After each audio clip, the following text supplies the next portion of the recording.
would have seen what happened. I mean, I watched it literally like I was watching a television show. Last night and early today, at my direction, conducted an extraordinary military operation to bring outlaw dictators. Longtime president is out of power in a midnight operation called Absolute Resolve. The U.S. arrested Nicolas Maduro from the heart of Caracas.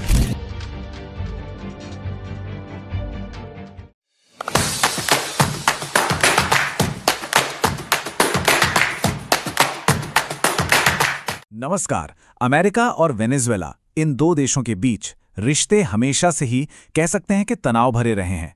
लेकिन हाल में जो कुछ हुआ उसने दशकों के diplomatic tension को एक बहुत ही खतरनाक मिलिट्री शोडाउन में बदल दिया। तो चलिए आज इसी उलझे हुए मामले की परतें खोलते हैं और समझते हैं कि ये दोनों देश युद्ध के मुहाने पर आखिर पहुंचे कैसे। जरा सोचिए, जनवरी 2026 की बात है ये। दुनिया भर में अखबारों और टीवी स्क्रीनों पर अचानक यह हेडलाइन आग की तरह फैल गई। इसने सिर्फ डिप्लोमेटिक सर्कल्स में ही नहीं बल्कि आम लोगों के बीच भी एक तरह से हड़कंप मचा दिया। मतलब एक देश का राष्ट्रपति और उसे दूसरे देश की सेना पकड़ ले। ये एक ऐसी सीधी सैन्य कार्रवाई थी जिसकी उम्मीद शायद ही किसी ने की होगी। तो सबसे बड़ा सवाल यही उठता है, सालों से जो एक डिप्लोमेटिक और इकोनॉमिक खींचतान चल रही थी वो अचानक गोलियों और बमों की आवाज में कैसे बदल गई? बातचीत की टेबल से निकलकर मामला सीधे बैटलफील्ड तक कैसे पहुंच गया? आइए इसी सवाल का जवाब ढूंढते हैं। देखिए, इस सवाल का जवाब किसी एक घटना में नहीं छिपा है। इस छापे को, इस मिलिट्री रेड को समझने के लिए हमें थोड़ा पीछे जाना होगा, उन सालों के तनाव को समझना होगा जिसने इस टकराव के लिए जमीन तैयार की। ये सब कुछ अचानक नहीं हुआ, बल्कि ये एक धीरे धीरे सुलगती हुई आग थी जो आखिरकार भड़क उठी। निकोलस मदुरो के दौर में वेनेजुएला एक बहुत ही गहरे संकट से गुजर रहा था। एक तरफ देश के अंदर जबरदस्त पॉलिटिकल इंस्टेबिलिटी थी, इकॉनमी पूरी तरह से बैठ चुकी थी, तो वहीं दूसरी तरफ अमेरिका और उसके साथी देशों ने बहुत सख्त इकोनॉमिक सैंक्शंस लगा रखे थे। अमेरिका लगातार मदुरो सरकार पर करप्शन और ह्यूमन राइट्स के उल्लंघन का आरोप लगा रहा था, जिससे इंटरनेशनल प्रेशर बढ़ता ही जा रहा था। अब अमेरिका ने अपनी सैन्य कार्रवाई को सही ठहराने के लिए कार्टेल डी लॉस सोल्स का नाम इस्तेमाल किया। अमेरिका का दावा था कि यह कोई मामूली ड्रग्स कार्टेल नहीं बल्कि वेनेजुएला की सरकार के अंदर से काम करने वाला एक क्रिमिनल नेटवर्क है जो बड़े पैमाने पर ड्रग्स की तस्करी कर रहा है। यह एक बहुत ही संगीन आरोप था और इसने अमेरिका को मिलिट्री एक्शन के लिए एक बड़ा बहाना दे दिया। 2025 के आखिरी महीनों तक आते आते तनाव अपने चरम पर था। अमेरिका ने कैरिबियन और पूर्वी प्रशांत में अपने युद्धपोतों का एक पूरा बेड़ा तैनात कर दिया। कोल्ड वॉर के बाद से इस इलाके में ये अमेरिका की सबसे बड़ी मिलिट्री डिप्लॉयमेंट थी। साफ था, ये सिर्फ एक चेतावनी नहीं थी, ये एक सीधा संदेश था कि अमेरिका अब किसी भी हद तक जाने के लिए तैयार है। और फिर इस बढ़ते तनाव के बीच वो मोड़ आया जहां से शायद वापसी का कोई रास्ता नहीं बचा था। ये मोड़ था एक मिलिट्री ऑपरेशन जिसका कोड नेम था ऑपरेशन सदर्न स्पीयर। इस ऑपरेशन में अमेरिका ने उन जहाज़ों पर हवाई हमले किए जिन पर उसे शक था कि वे ड्रग्स ले जा रहे हैं। इन हमलों में 61 लोगों के मारे जाने की खबर आई।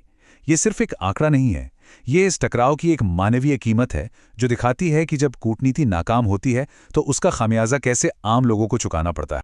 जाहिर है, वेनेजुएला ने इन हमलों पर बहुत तीखी प्रतिक्रिया दी। उन्होंने इसे अपनी सॉवरेनिटी पर, अपनी संप्रभुता पर एक खुला हमला बताया और इसकी कड़ी निंदा की। इस एक घटना ने दोनों देशों के बीच की खाई को और भी ज्यादा गहरा कर दिया। असल में हुआ ये कि इन हमलों ने बातचीत के लगभग सारे दरवाजे बंद कर दिए।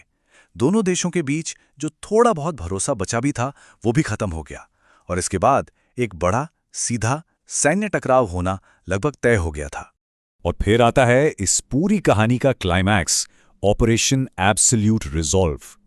ये वो मिलिट्री ऑपरेशन था जिसमें अमेरिकी सेना ने सीधे वेनेजुएला की राजधानी कराकस पर धावा बोल दिया। तो ये हुआ कैसे? 3 जनवरी 2026 को सबसे पहले अमेरिकी सेना ने कराकस के आसपास के जरूरी ठिकानों पर बमबारी की। फिर उन्होंने वेनेजुएला के एयर डिफेंस सिस्टम को जाम कर दिया और आखिर में स्पेशल फोर्सेस ने एक तेज तर्रार रेड में राष्ट्रपति निकोलस मादुरो और उनकी पत्नी सिलिया फ्लोरेस को पकड़ लिया। और जाहिर है, जब ऐसी कार्रवाई होती है तो नुकसान दोनों तरफ होता है।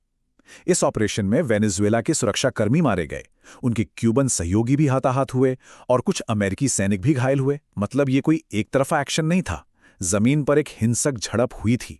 इस छापे के तुरंत बाद वेनेजुएला की सरकार ने इसे युद्ध अपराध यानी वॉर क्राइम कहा।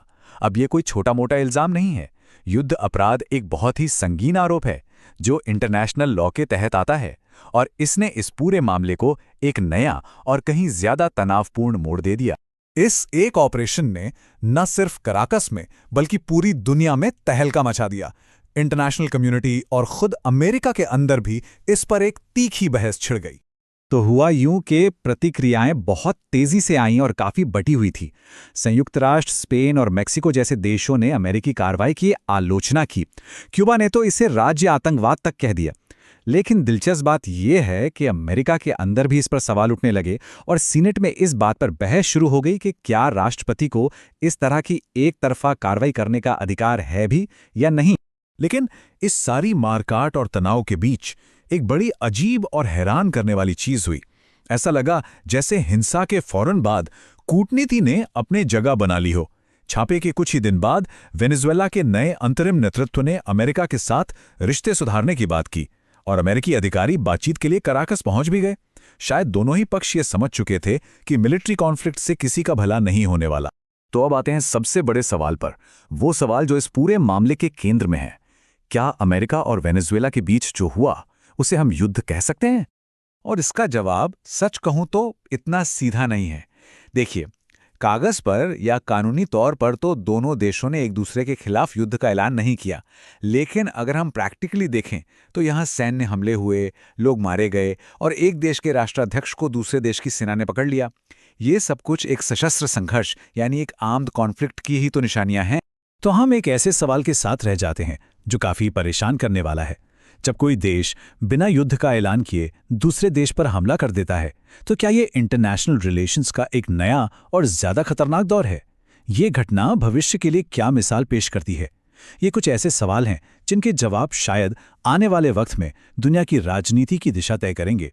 सोचने के लिए बहुत कुछ है।